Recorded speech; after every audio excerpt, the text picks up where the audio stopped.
السلام علیکم سر، میرا سوال روح کے متعلق ہے کہ روح جب ترقی کرتی ہوئی اپنی انتہا کو روحیں جب پہنچ جاتی ہیں، کیا وہ اسی حالت میں دائمی طور پر رہیں گی کہ وہ آخر میں فنا، یعنی بالکل ترقی کی جو آخری حالت ہے؟ کون سی حالت ہے وہ؟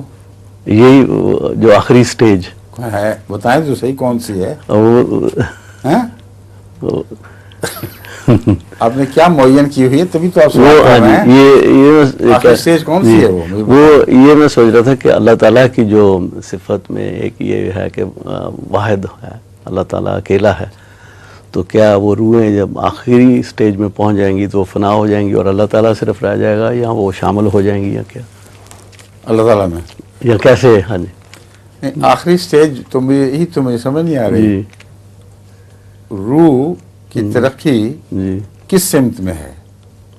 اللہ کی طرف ہے یا کسی اور سمت؟ اللہ کی طرف۔ جی، اللہ کی کوئی آخری سٹیج ہے؟ نہیں، پھر آخری سٹیج کہاں سے آئے گی روح پر؟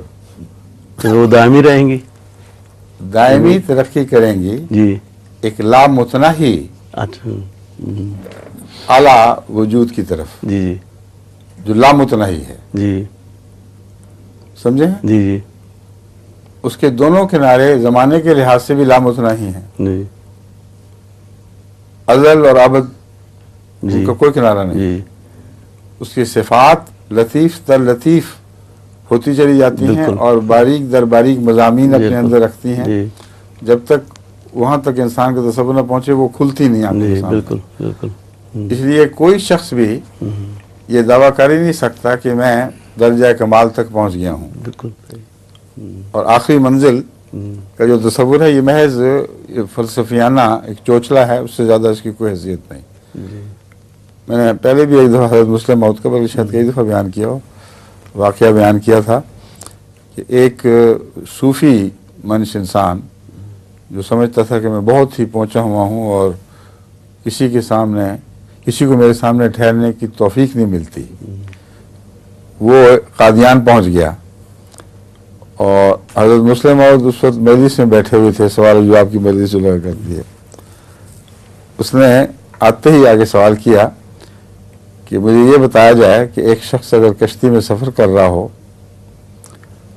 اور لمبا سفر ہو مگر آخر کنارہ آ جائے، اور جب کنارہ آ جائے تو پھر بھی بیٹھا رہے، تو آپ اسے کیا کہیں گے، عقل مند یا پاگل؟ اور مسلم موعود نے فرمایا کہ اگر ایسے سمندر میں سفر کر رہا ہو جس کا کنارہ نہ ہو تو میں جہاں اترے گا وہیں ڈوبے گا،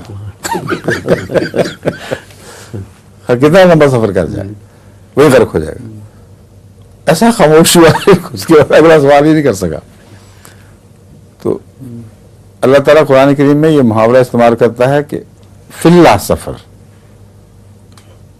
سیرو فی اللہ ہے، اللہ کی ذات میں سیر کرو، یہ فی اللہ والا مضمون ہے۔